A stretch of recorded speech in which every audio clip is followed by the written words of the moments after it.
Assalamualaikum warahmatullahi wabarakatuh. Nama saya Muhammad Faisal Fahri dari kelas HKI 3G, nomor absen 23. Di sini saya akan menjelaskan tentang wilayah ala al-nafsi pada hukum keluarga yang ada di Mesir.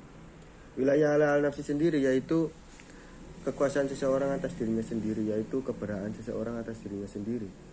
Dan wilayah ala al-nafsi sendiri terdapat perbedaan dengan wilayah ala al-mal, yaitu yang pertama dalam segi agama. Dan wilayah ala al-nafsi ini terkhusus untuk agama Islam, dan agama-agama lainnya itu terdapat peraturannya sendiri. Sedangkan wilayah ala al-mal untuk semua rakyat Mesir tanpa terkecuali agamanya. Dan yang kedua yaitu perbedaan pada batas usia. Pada batas usia wilayah ala al-nafsi yaitu berakhir pada umur 16 tahun untuk laki-laki dan umur 18 tahun untuk perempuan. Sedangkan wilayah ala al-mal yaitu 21 tahun untuk semua orang.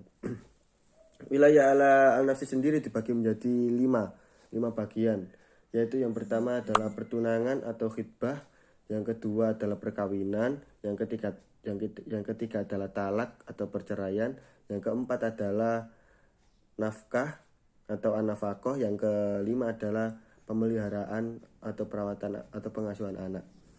Yang pertama yaitu khitbah atau pertunangan.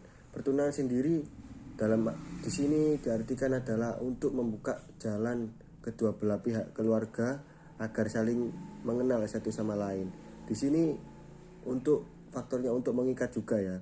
Jadi di sini masih bisa dibatalkan dalam peraturan dan syarat-syarat tertentu. Dan yang kedua adalah perkawinan.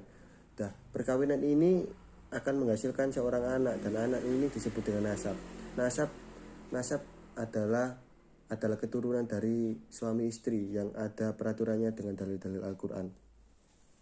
Nasab sendiri diisbatkan kepada suami istri yang sah dan tidak bisa diisbatkan kepada hasil perzinaan.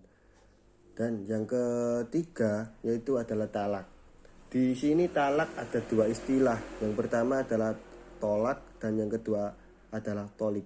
Yang pertama adalah tolak, itu penjatuhan talak secara sepihak dari sang suami.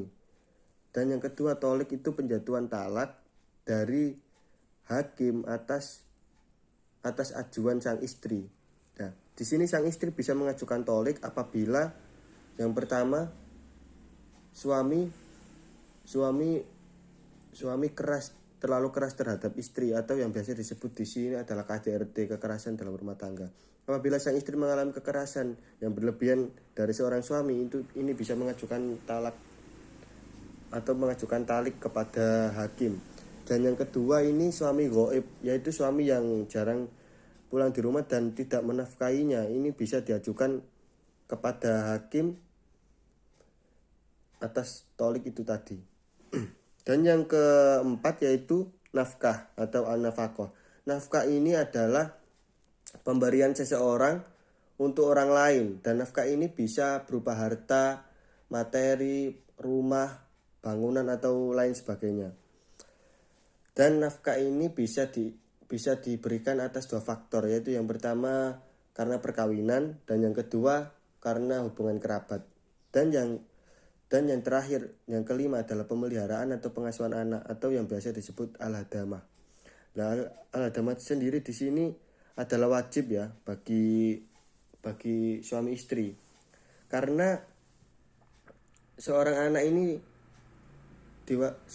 ini wajib mendapatkan biaya pendidikan, biaya pendidikan, pengasuhan dan pemeliharaan dari ayah dan ibunya. Dan untuk pemeliharaannya atau pengasuhannya ini diutamakan untuk ibu, karena ibu biasanya lebih sabar dan bisa mengerti karakter anak. Dan untuk biaya untuk biaya pendidikan dan lain sebagainya itu diutamakan untuk ayah, karena ayah yang mencari nafkah. Sekian dari saya. Assalamualaikum warahmatullahi wabarakatuh.